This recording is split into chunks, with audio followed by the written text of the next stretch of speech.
Before we get started with the video today, guys, I want to let you viewers out there know that only a small fraction of you guys currently watching are actually subscribed to my channel, so make sure to smash that subscribe button for instant updates about videos that I release and other announcements, and also smash that like button to help my channel out. Enjoy the video. Yo, what is up, guys? It is Samool here, back with another Epic 7 YouTube video for you guys today. And today I'm going to be going over the patch notes that are coming out on the 28th of October later this week. And also the new collab that is actually happening with Tensura, or the Slime Reincarnation anime, I think it's translated to in English. I've actually never seen it, but a lot of people are saying that this one should be better than ReZero because the story is better. And I think the timing of this collab is pretty random, kind of out of left field, right? No one really expected it because Smilegate usually does a new collab like every 2 or 3 years. But we have 2 in the span of 3 months. Now, is this a cash grab, guys? Probably. Smilegate probably planned this, because think about it, after this slime collab, what's happening next? We have the winter limited banners with like Diane and Cerise even, and Fairy Tail Tenebria coming out, right? So be prepared with your bookmarks, guys. I would probably recommend using your Sky Stones, especially as a newer player in the Secret Shop rerolling, and not really using it for energy, because there are going to be a lot of banners that you're going to want to pull on, and who knows, they might even put some banners in between for regular RGBs that are really, really good. But yeah, this collab is going to be crazy. I'm going to touch upon it after I go over the patch notes real quick, though. But starting off, we're going to have the buffs on certain heroes. So we have Meteor Carrick, Ada, Eufine, Bbk, and Carmen Rose. So I actually looked at these prior, besides I think Carmen Rose. I don't remember what those buffs were, but I remember the other 4. We also have some artifact buffs to, not buffs, but adjustments, I guess, to Black Hand of the Goddess and Shepherds of Chaos. So yeah, let's start with Meteor Carrick. So Meteor Carrick, what was his problem before? So he basically just S3'd and he was kind of useless, right? So they are buffing his S1, his S2, and his S3. So basically, with his new S1, let's start with his S1 real quick. So at the top, so basically every time he attacks, right, he's going to CR push himself and another ally. So this helps him a lot because it'll technically lower his speed requirements a little bit, because over longer periods of fight, he'll get more turns off. And also, even if you do keep him on the same build with higher speed, you'll be able to cycle your cooldowns faster, which is the biggest problem that he had before, right? Because he basically just got 1 turn off, and then, you know, his cooldowns are way too long for him to be useful, because he is a tanky cleanser and he's also a warrior class, so his stat requirements were pretty high. So yeah, it would really help with his turn cycling and getting his skills off more. Next, we have his S2 buff. So basically, before it would just decrease attack and then give barrier, which was actually pretty like decent. It wasn't terrible, but now it's an AoE strip. So that's really strong. So now you don't even need to, you know, use your S3 right away. You can actually open with your S2 if you're faster than some units, and also strip their immunity. It's just really good in a meta that's filled with buffs, right? So like against Landy, you can even strip Guiding Light Stealth. Really good against, you know, FCC barriers, LR Crow immunity.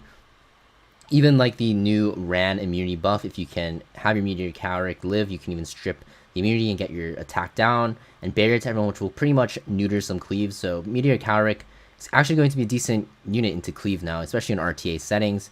The damage and barrier strength also increase. So the damage doesn't really matter too much, but the barrier strength is pretty big, because it actually gives them way more utility. How much it increased, I'm not too sure. We have to look at the data mine leaks to see the exact numbers. But I'm just happy that it got buffed. Next, we have his S3. So before, it basically just dispelled all debuffs and gave, you know, attack buff to everyone and immunity. But now what it does, it is increases your CR by 50%. And when this is available at the start of your turn, you actually decrease debuff durations on yourself by 1 turn. So like I was saying, right, you actually can start with your S2, right, if you don't need to cleanse right away. And while doing that, you're also going to be, you know, cleansing yourself. And when you really need that S3, you can just S3 and then get the CR push, right? And then do whatever you want. So yeah, really good buff. I think this will make Carrick pretty strong, actually. He used to be very, very weak, right? People were memeing that he was like the worst ML5 in the game, which, you know, I kind of agree with. He was definitely down there. But I think this will actually make him a pretty decent meta pick. Like, I think he'll be a decent cleanser. He does have the attack buff and immunity, which is very, very strong. And he also has like barrier and a debuff that's pretty strong as well. And he can also AoE strip, right? And he's also going to be turn cycling, which is going to really help his weakness in that his cooldowns are pretty long. So I think this unit's actually going to be pretty decent now. If you guys pulled him because he was husbando, right? and you were disappointed in how strong he was, or how weak he was, I guess, you guys should be happy because I think this will push him into the meta and maybe even be a very strong pick, right? You saw what happened to Bbk Ravi, right? Bbk Ravi got all her skills buffed and now she's OP. Meteor Carrick, I don't think he'll be as broken as Bbk Ravi is at the moment, but he'll definitely be strong at the very least. Maybe he will be OP, you never know. Next we have Ada. So Ada literally got 0 use since her release. She's never been used at all. They're buffing it so that her S1 is not a unhealable anymore. It's a decreased defense. Thank God. The unhealable was pretty useless, not gonna lie. They're also changing her S2 to strip 2 buffs instead of 1. And also it will decrease CR the same amount as if you had like a crit. So like what I mean by that is before you needed to crit to get an extra 10% CR knockback. As you can see, you have 5% to 20 without the crit, and then you add an extra 10%. But now you have 15% to 40, so it's technically a 5% buff at the upper, end. But it's still a little bit RNG. But it's really nice because you get skill nullifier. So I actually really like this because if you use her in a cleave comp now, you can actually run her on book, right? Toggle Hell's book because she's a mage. You can actually lead with the S2 soul burn, right? And then you can S1 for AoE defense break, or you can S3. Now, S3 is going to be a chance to stun, right? So she is a control unit, but she also has the potential to cleave because she can set up with defense break, right? But her S3 got changed so that basically when an ally uses a non-attack skill, you're going to get CR push whenever your S3 is available. So pretty nice. I think this unit's going to be pretty strong. You have multiple options now, right? Because you can soul burn S2 and then S3 to CR push your team, or you can even try to go for the defense break if you really want. I think she's going to be a pretty okay unit in arena offense, but I don't think she'll be too broken. Her base speed isn't fast enough actually to compete with speed contesters at the moment, so it's gonna be hard to use her still because she needs really crazy gear. You just need better gear than the other opponent to actually use her. But in like arena offense or even Guild Wars offense, where you can attack teams that don't have speed contesters, I think she'll be pretty decent. Now next we have Eufine Buff. So basically what is happening now is she's getting effectiveness. And also the soul burn's changing where the duration of the buffs is going to be increased. Also, yeah, I don't really think this is going to change too much how good she is. I don't think she's that good in PvP anyways as it is, except, yeah, I don't think she's good at all actually. This actually kind of hurts her, right? Because she actually can't, actually, never mind, it doesn't hurt her. She still gets the extra turn. But yeah, I think these Eufine buffs are pretty minimal. I don't think it's that big of a deal. So yeah, I'm gonna skip over that real quick. If I'm wrong, you guys can let me know down below, but at first glance it just doesn't look that impactful to me. Next we have Bbk Buffs. So Bbk Buffs are actually pretty crazy. Basically they're changing it so that you get CR whenever an enemy dies, and wait, no. What I'm saying is you get CR even if enemies don't die. So you get 15% CR push, right? Similar to Landy, and when an enemy dies, you get the old CR push of 50%. So this makes her a lot better on the counter build that people were running her on, because when she counters, she also CR pushes now, similar to Landy counter builds and other counter builds that have CR push built in. Yeah, they're also changing her S2 so that at the start of battle she gets immortality. Now this is strippable still, so you have to be careful, but this is really nice because if the enemy doesn't have a strip and she is just sitting at 1 HP, right, her S3 is going to do so much damage, especially if you soul burn it, because yeah, she does more damage the lower she is, right? So they're actually changing her S3 as well. She's basically is going to have increased attack now, attack buff on herself. I think this applies after though, so you're not gonna get the buff right away. But this is nice because what's it called? Once you S3, right? If you kill 2 units, right, you'll get another turn basically, and you can just S1 and heal up and get more CR that way and get another turn in. Also, they're changing it so it can't trigger a counterattack, which is very nice because this is the meta full of Rem and Violet, right? So even Bellion with Elbrus, so you have to be careful that you don't get RNG'd and die to the counterattack. So it's a really nice change. She can actually start cleaving these teams now. She actually might be one of the better cleavers to use if you can even end up cleaving those teams, because she doesn't trigger that counterattack anymore. Next we have Carmen Rose. They're basically changing it so that her runes are working differently. Now, I'm not too sure how much this is going to affect how good she is, because I don't think she's that great. Even after these buffs, it doesn't look that useful.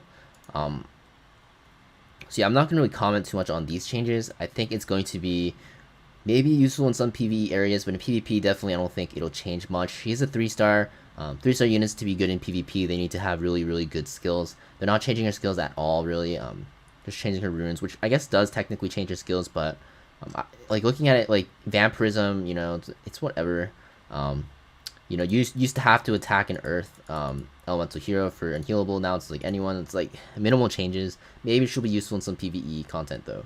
Artifacts. So yeah, I think this artifact was actually not bad. So like people would use this on like top model Luluka because it lowers her gear requirements. But now it's going to make it so that it decreases like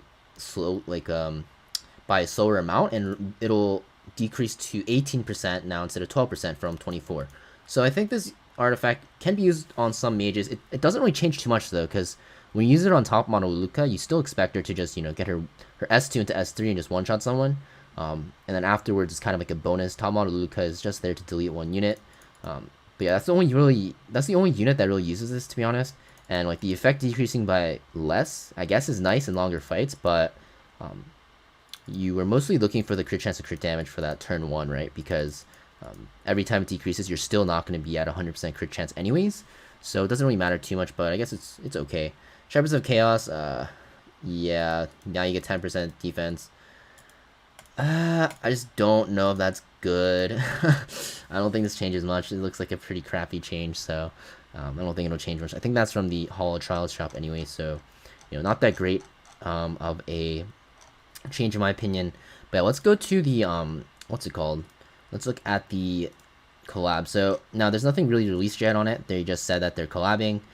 There's a lot of units that people are predicting. It's hard to say because apparently there's a lot of cool characters in the anime, so I'm not too sure. I haven't watched it, but I will say this: if you guys are thinking about pulling for Politis, because I did say she's a pretty good pickup for mid game, late game players that need arena defense units that are lacking, like Bellion, Angel of Light, and what was the other one?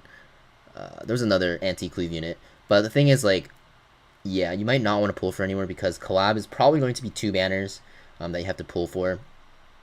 And you get a free unit probably as well. So that's 2 pities you want to have saved up. And then afterwards, they're probably going to have another banner that's really good, because that's what Smilegate does. After limited units or limited banners or collab banners, they always release really good banners, right? Happen even in the summer and after the ReZero collab as well. And also, there's going to be more limiteds coming out in the future, so you have to really, really conserve your bookmarks. I kind of regret pulling for dupes of Landeve to Imprinter, but it is what it is. Smilegate is really trying to get you guys to swipe to pull for everything. But yeah, what I expect from this collab is going to be something that counters the Ram Violet meta at the moment and Angel of Light meta.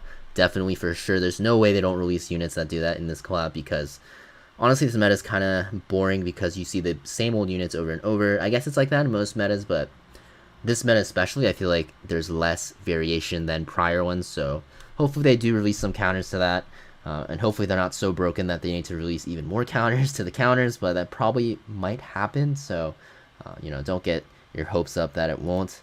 But yeah, I think these units are definitely going to be decent. I think this anime was probably the main, like, I don't know how to phrase this, but this was probably the original collab, right? And it got pushed back due to some like contractual disagreements or something, and then they had to rush and get ReZero because ReZero collabs with everyone. And then finally the Slime Anime company was probably like, oh yeah, we can do the collab, and Smilegate's like, oh perfect, right after the ReZero collab, right after the limited banners, free money. So yeah, I think this is going to be pretty strong banners. So start preparing your bookmarks, guys. Now keep in mind that if this is true and that the contract barely fell through, they might not even run this again. So you have to be really careful, right? Because every year you have to kind of pray that Smilegate agrees on a renewal for the contract for the collab. And if the contract was really hard to get with that time I got reincarnated as a slime company, then you have to be careful. It might not come back. So make sure you guys vote for these banners. They are collab units after all.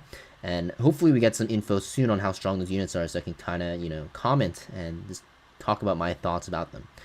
Now, thanks for watching this video, guys. I know this isn't a usual video. I don't really do patch notes or, you know, these videos like this that much. Mostly gameplay related, but I think I'm going to start doing this more often, just because, you know, knowing what to do in-game is just as important as knowing, what am I trying to say? What you need to do in-game is just as important as, you know, knowing what to expect in the future from events and stuff, because it'll kind of affect your decisions in game, right?